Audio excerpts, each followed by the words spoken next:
Alhamdulillah. Takbir. Allahu Akbar. Naam. It is from the sunnah of the Prophet Muhammad sallallahu alaihi wasallam to empower the youth. Barakallahu feek for that reminder. Inshallah ta'ala, we will carry on with the night, and our keynote speaker, Imam Siraj Wahhaj, may Allah subhanahu wa ta'ala preserve him and bless him in his affairs. I don't believe that the Imam really needs any introduction at all. Inshallah, his body of work should speak for itself. So please open your hearts and your ears and pay close attention to the message. Jazakallah khair, brother. Assalamu alaikum.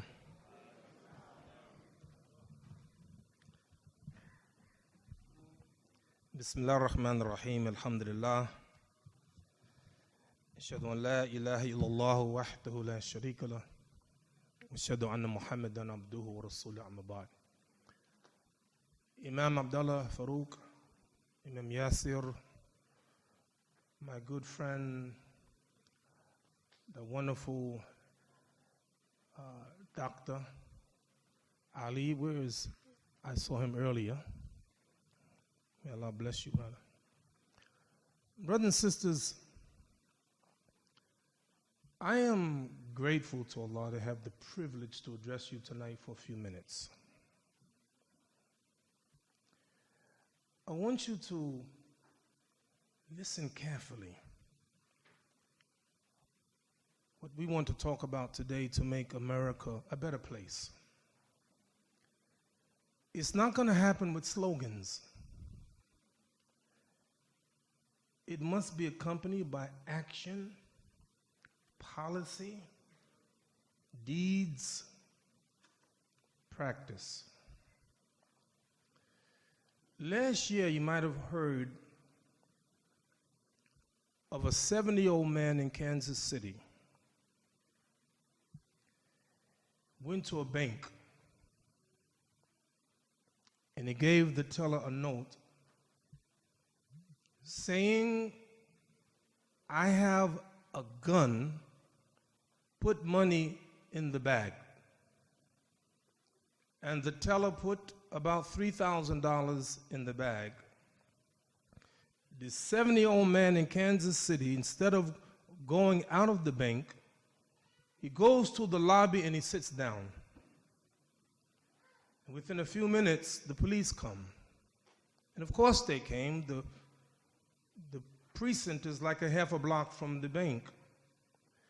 And when they came in, he said, "I'm the one you're looking for," and handed him the bag of money. There was no gun. So the man, he stood in front of the judge, and the judge said, "Why did you do it? You didn't rob the bank. You didn't have a gun. Why did you do it?" He said, "Your Honor, I would rather go to jail than spend one more night with my wife." It's a true story.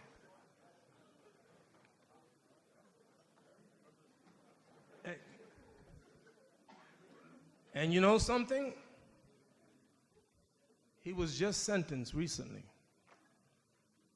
And you know you should always give the punishment suitable for the crime.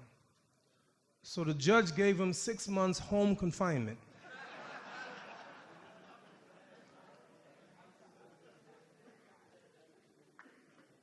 For the record, he reconciled with his wife.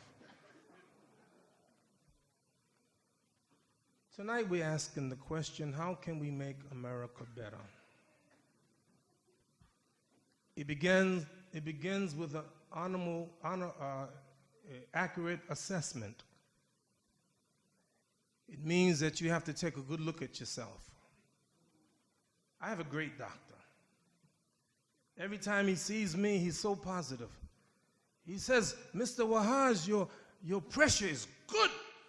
Your cholesterol is good. Your heartbeat is good." And he makes me feel real good.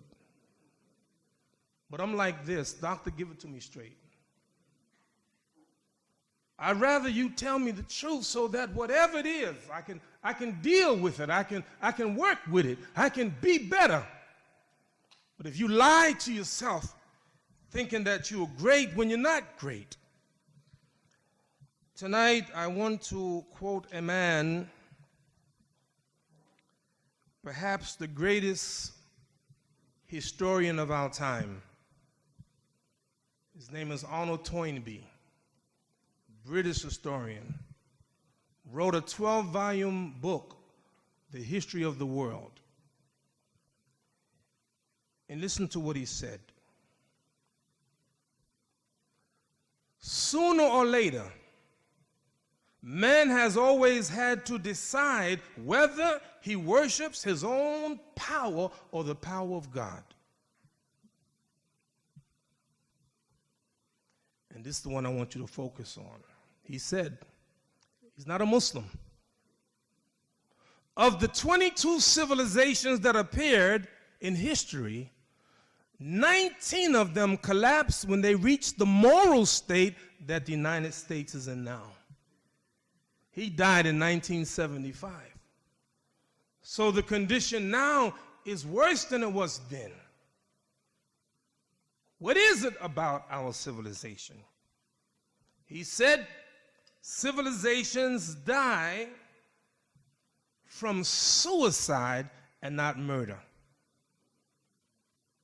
And the last thing, this is his opinion. The solution to all international conflicts lies only in embracing Islam en masse, because Islam is the only religion that can transcend nationalism. I see with great dismay that nationalism is gaining grounds even among the bearers of the Quran. I will hope for the day when all humanity will break this idol and unite as the children of God. What's going on? The Prophet, peace and blessing be upon him, said that Allah said in Hadith Qudsi, Ya ibadi, kulukun dolun illa man hadaytu fastahduni ahdikum. O my slaves, every one of you are misguided unless I guide you. Therefore ask me and I will guide you. Whenever the messengers of Allah came, they came not because something was right, but because something is wrong. And all the prophets of God come to take the people out of the darkness and bring them to the light. I've gone all over the country. Sister Malika, you mentioned Yasir Qadri. I was in his community in Memphis, Tennessee last year. Did a fundraiser for their school, Pleasant View School. We raised that night $950,000 for Muslim school. I was in a city called Fort McMurray, Canada, northwest of Canada.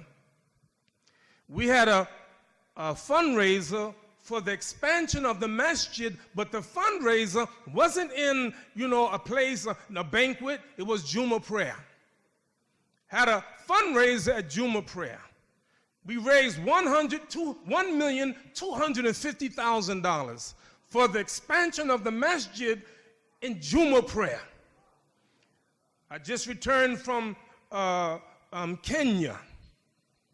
The Helping Hand for Relief and Development raised millions of dollars for relief. Muslims raising money for political activism. All of that's good. But ain't nobody raising money for the most important work. Every prophet did the work of calling the people for the good. Every prophet did that. But we don't. I was in Norway. There's a young sister about 15 years old. 20-something years ago, I was in California. Every time I came to speak, she was there. 15 years old. Ran into her in Norway. For the first time in the history of Norway, there are more atheists than Christians. 39% of the population of Norway are atheists. She said to me one day, years ago, Imam Siraj, you know, I'm born Muslim. And one day I thought I'm going straight to Jannah. She said, one day I heard a speaker, and he woke me up, and I realized that if I don't get myself together, I'm going straight to hell.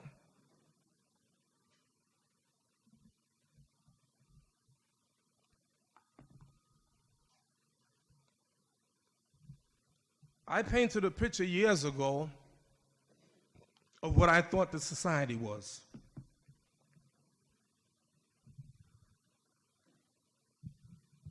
And I don't say it in a mean-spirited way. I pray that you would accept it as I see it.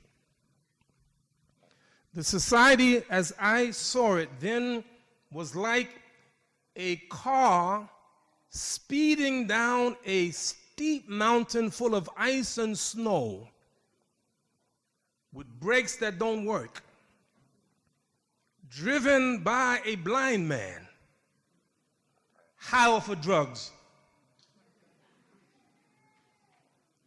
But the problem is, the passengers on the back seat are Muslims. Whose hands are on the throttle, whose feet are on the brakes? Not us. How are you going to make America greater? What way will you do it? I did some research. You can do your own research about the number of atheists in the world. In Sweden, 46% of the population atheists. 4,515,000 atheists in Sweden. Netherlands, 6,769,000 atheists.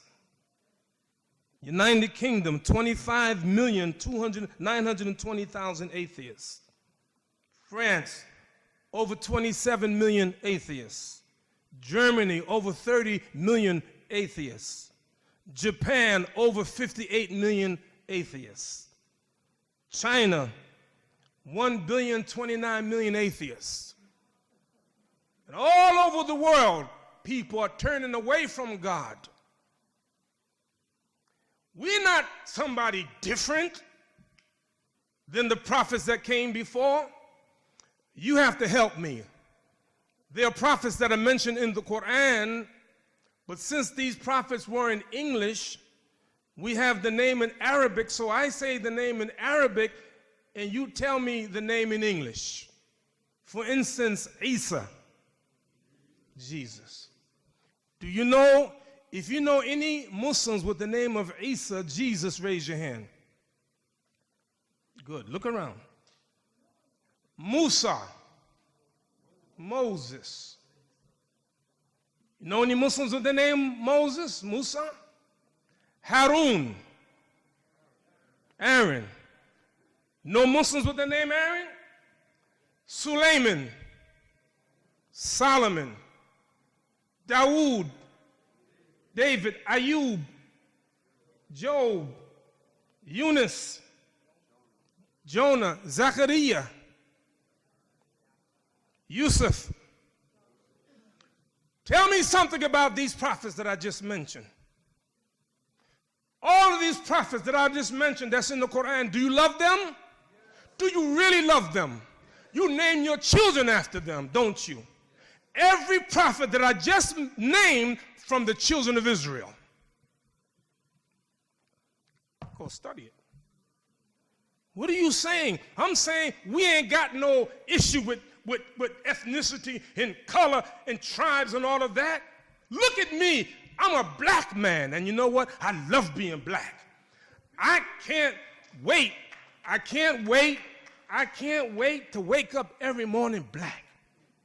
I love my black skin and my kinky hair and my broad nose and my thick lips. Ask me why. Because Allah said, Huwa alladhi yusawwirukum fil arhami kayfa yasha. It's Allah who created you in the wombs of his mother as he pleased. If Allah pleased to make me a black man, I'm happy to be a black man. And you ought to be happy for whatever you are. You are the creatures of Allah. And nasu kulluhum banu Adam wa Adam min turab. The Prophet said, every human being are the children of Adam, and Adam was created of dust. How are we going to make America great? We have to get rid of the internal contradictions as Muslims. Let me tell you the truth. This is my opinion. Imam Abdullah Farooq may differ with me. Tariq may, you may want to throw me out of here. I didn't bring my security from New York.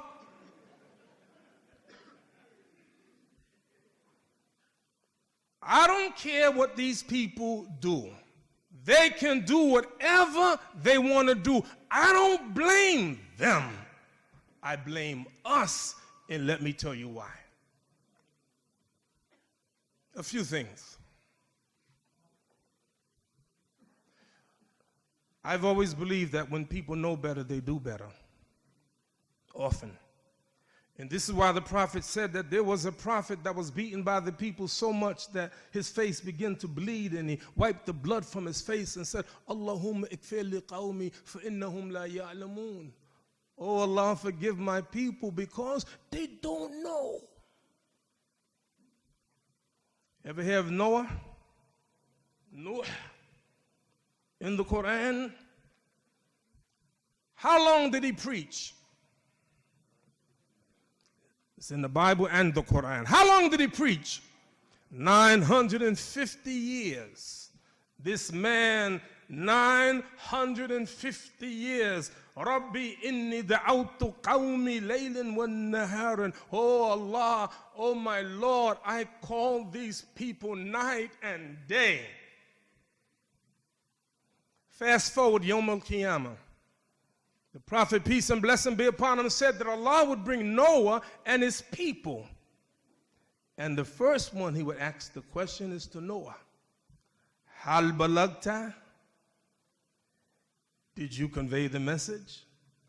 He ain't going to the people yet. He's going to Noah because he gave Noah a job to do. His job description, you call the people. 950 years. Allah asked him, did you call the people? Did you convey the message? And then, only then, Allah will ask the people of Noah, Hal ballakakum? Did he convey the message? They said, no prophet came to us. Allah will go back to Noah and ask him, where's your witness? Qala Muhammad wa ummata. My witness is Muhammad and his ummah, because antum shuhada Allah fil ard, because you are the witnesses of Allah on earth. But what am I saying? How dare you the doctor, and the people are sick, and you making fun of the sick people and not giving the treatment? So my argument today is that we must do our job. You spending all that money on building masjids, you should. All the money for building Islamic institutions, you should. But let me give you a side note about building Islamic schools. Did you know that less than 5% of Muslim children go to Islamic schools? That means 95% of our children go to public school and non-Islamic private schools. So what about the 95%? I'm going all over the country raising money for Muslim youth, for their schools. That's good. I'm going to continue to do that. But what about the 95%? So tonight I'm saying, let's get rid of the internal contradictions. Let's fast forward for a moment. In the hellfire. Do you know once in a while people in the hellfire will talk to one another? I'll give you one example. there would be a man that the people of the hellfire would gather around, and they would look at him and say, wait a minute, what you doing here? Didn't you used to enjoin the good and forbid the evil? He said, yeah. I enjoined people to do good, but I didn't do it myself. And I used to tell the people, don't do the evil, but I wound up not doing it myself, or doing the evil myself. Imam Abdullah, if you remember in the 60s, at 10 o'clock, the news came on. And he would say, it's 10 p.m. Do you know where your children are? Remember that? Only the old people remember that, Imam. So the question is, I ain't asking the question where our children are. I'm asking the question, where are our fathers, the mothers, the imams, the leaders? Where are the Muslims? So my conclusion, it's about sharing what we have with the world.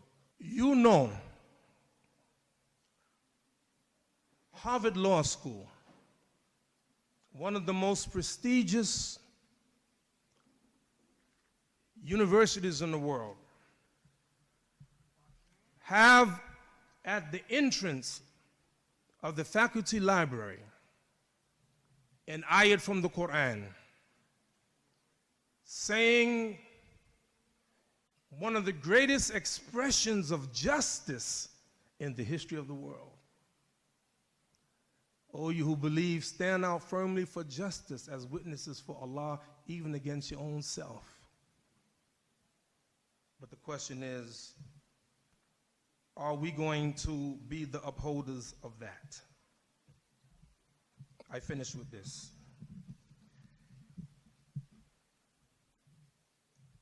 I personally have smoked in my life not even one cigarette. I was a freshman at New York University, and the freshmen, they went away, and I used to scold my parents about smoking cigarettes, and when I went away, I saw all the college students smoking cigarettes. I bought me a pack of cigarettes. I was cool. Had my cigarettes in my pocket, and one day I said, well, let me try it. I lit it, I puffed, I coughed, I threw it away. Never had it again. So I don't know even how much it cost. So I went into one of the stores of the Muslims, and I said, brother, how much the cigarettes cost? He knows me. He said, Imam, I have to be honest with you, cigarettes are our best sellers. He said, cigarettes cost $10.50 a pack. $10 in New York City. I don't know. How much is it here? Huh?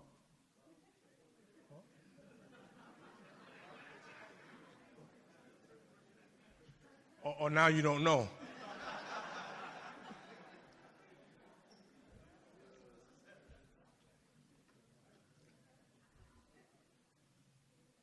You know what?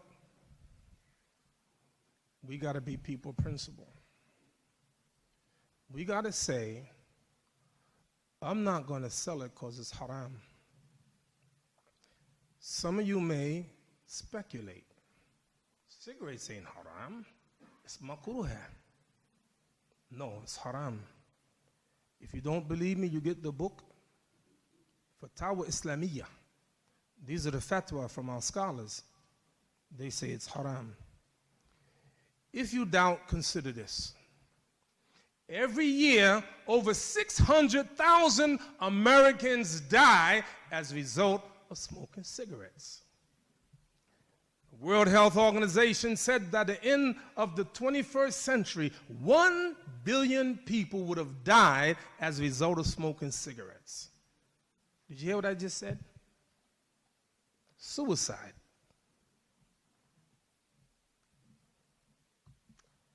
did some research. Cigarette companies spent $8.2 billion advertising, trying to convince you to buy cigarettes. Were they successful? You bet. Revenue over $258 billion. And you know what? Our government gets its cut from taxes from cigarettes, $14.5 billion. What's my point? My point is, man, it's us. It's us. I take the responsibility if I'm not bringing the message. If I'm bringing the message, it's up to Allah subhanahu wa ta'ala. Last point, I've mentioned this to you before. I'm going to say it again because it's worth it. There's a Muslim store I go to. The store is owned by Muslims and the workers are Muslims. I go to the store one day. And I go there all the time, but I saw a sign one day that I'd never seen before. It said, no alcohol sold here. I said, Allahu Akbar. Allahu Akbar. Finally, a Muslim store. No alcohol sold here. On Sundays. I close with this statement from Samuel P. Huntington. Imam Abdullah Farooq, I'm going to tell you this, man. I love you. You're incredible. You've been here a long time. You set the foundation for us so that those who came after continue to practice in this faith. And your masjid, alhamdulillah, the mosque for praising God, Allah, is tremendous. And we owe you something. You know, sometimes you read a book, and sometimes there's this one passage, one sentence, a paragraph that make you say, wow. You've heard of Samuel P. Huntington? The Clash of Civilizations? Everybody know about that book. Everybody quote that book. But let me quote something that he said that maybe you didn't know. Listen to what he said. The West won the world not by the superiority of its ideas or its values or its religion. That's not why they won the West. So let me stop this for a moment, give you some facts, and come back to the statement. Is that okay? And then I close. Is that fine? Europeans or former European colonies, America, Australia, Europe, controlled 35% of the Earth's surface in 1800. 35% of the Earth's surface, 1800. By 1878, they controlled 67% of the Earth's surface. By 1940, they controlled 84% of the surface of the Earth. How they do it? How did they do it? Samuel P. Huntington said, the West won the world not by the superiority of its ideas or its values or its religion, but rather by its superiority in applying organized violence. Westerners often forget this fact. Non-Westerners never do. You talk about values, it had nothing to do with values.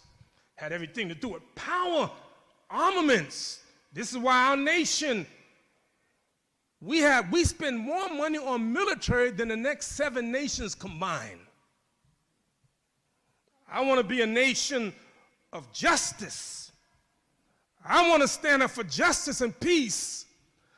I don't want to be indignant because you're using chemical weapons, but you're killing people with conventional weapons, and we have nothing to say about that. I want to see a nation of justice. And you know what? That's our job. Our job is to try our best to enjoin the good and forbid the evil.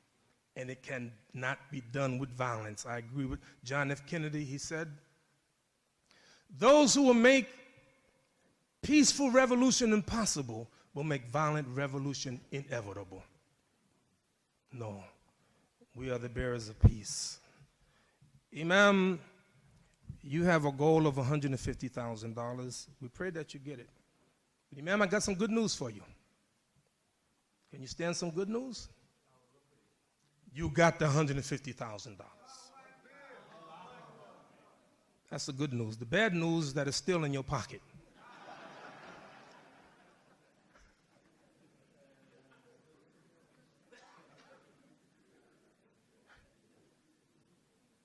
You know,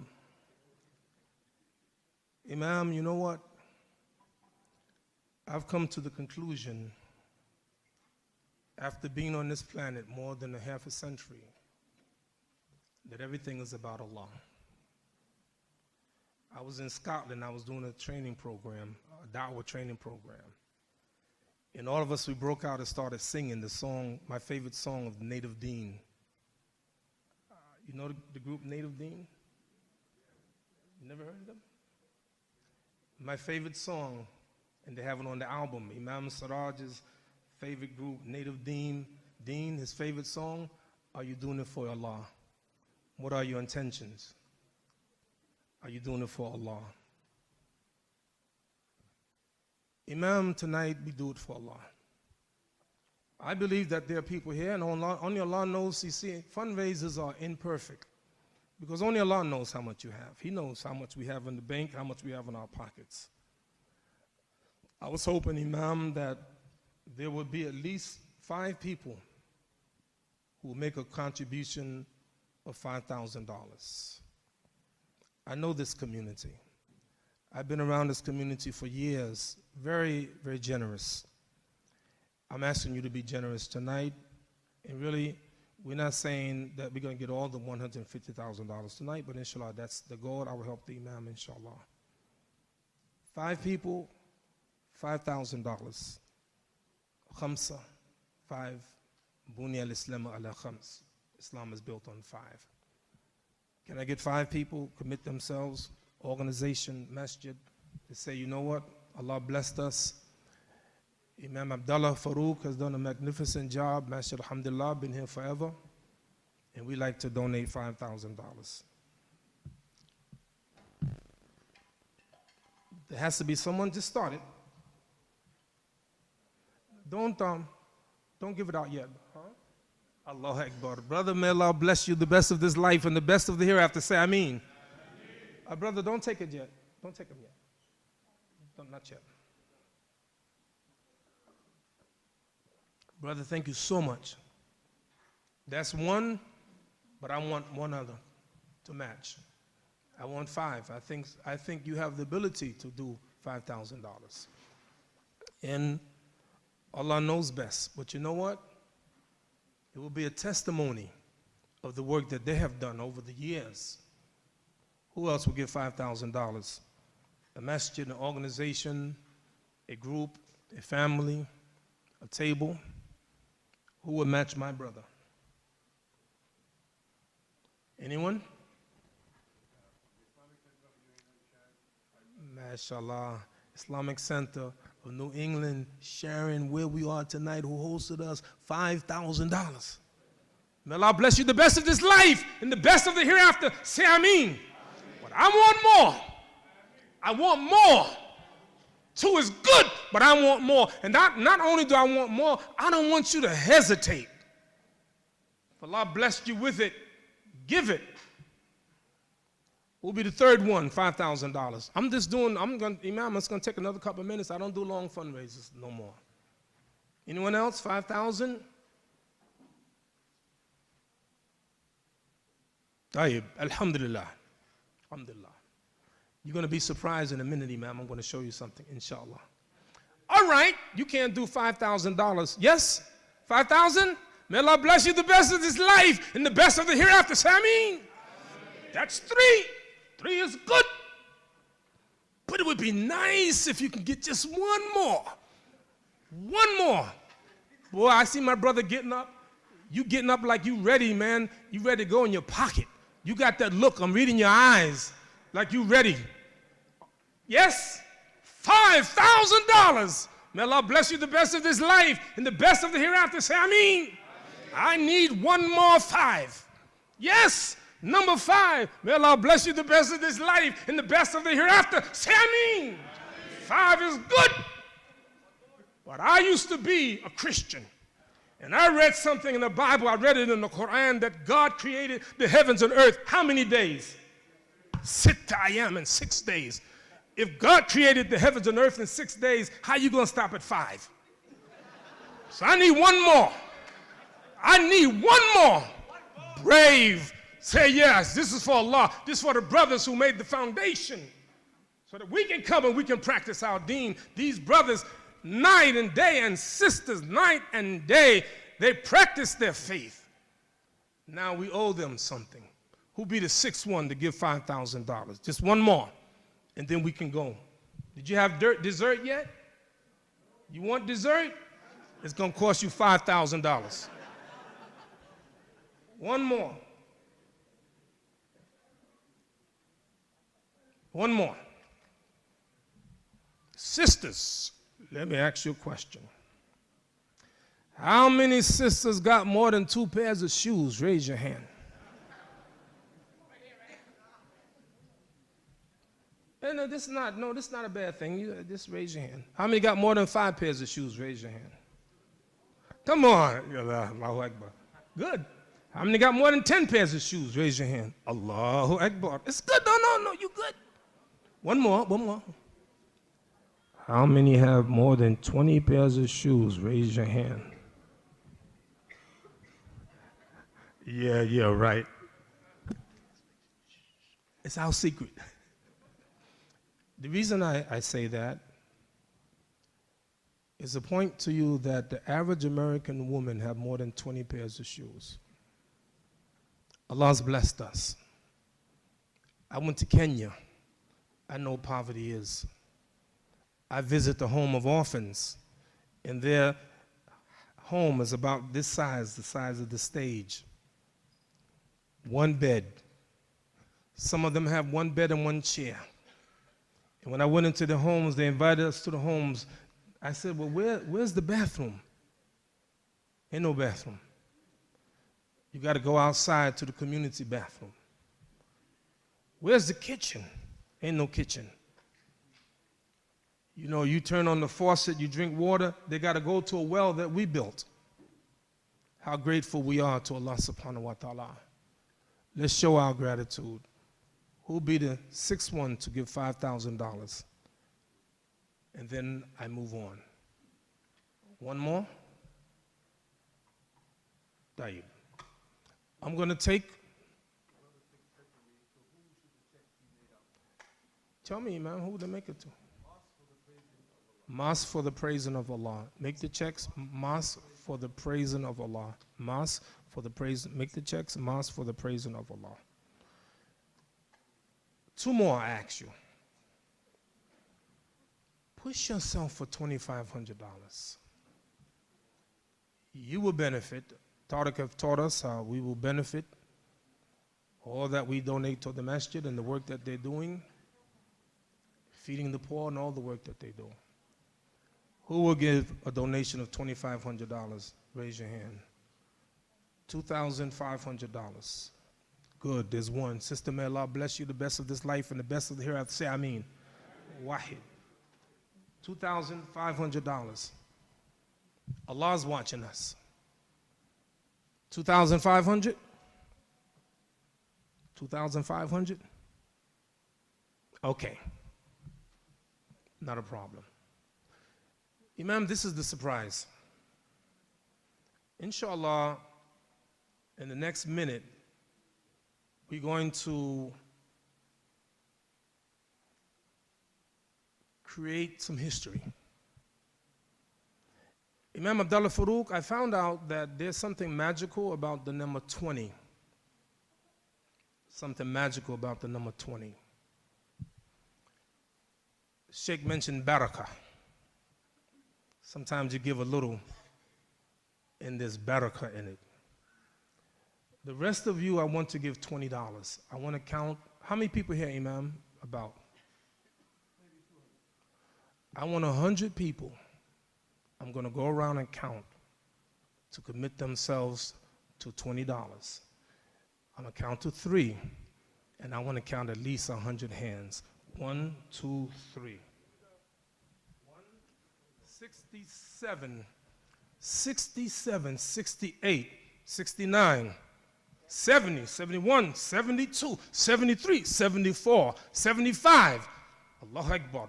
75, 76, 77, 77, 77. Your hands up again. I'm going to count you again. I got you. 77, 78, 79, 80, 81. MashaAllah. See, was that painful? 82. Was that bad? 83. Was that bad? 83 people. $20 a week. What? What? What I say? What? What? Wait a minute. Wait a minute.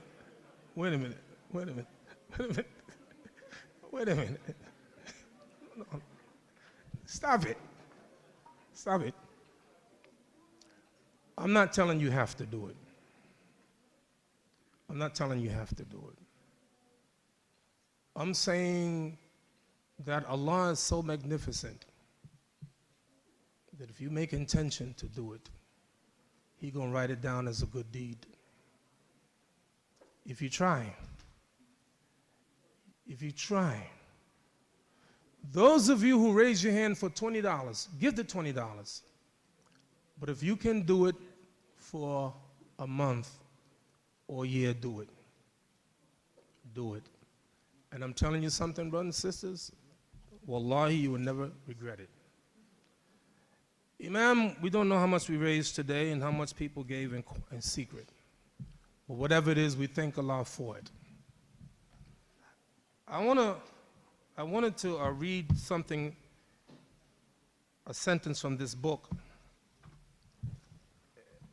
And Imam Yasir, you're not going to believe who said this. I'm going to make a quote. If you think you know who said it, raise your hand.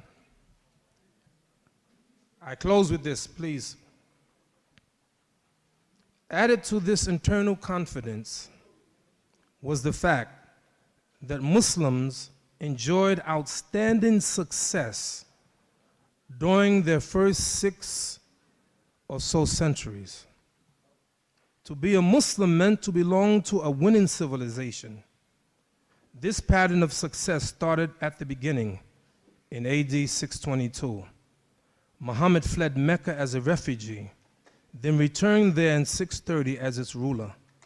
By the year 715, Muslim conquerors had assembled an empire that reached Spain in the west and India in the east. Muslims boasted some of the most powerful armies, the highest standards of living, the best health, the best, most impressive rates of literacy, and the most impressive scientific and technical advances. In the words of Martin Kramer, an historian who said, had there been Nobel Prizes in 1,000, they would have gone almost exclusively to the Muslims. Who said that? Have any idea? Have any idea, Imam, who said that? Not me, no.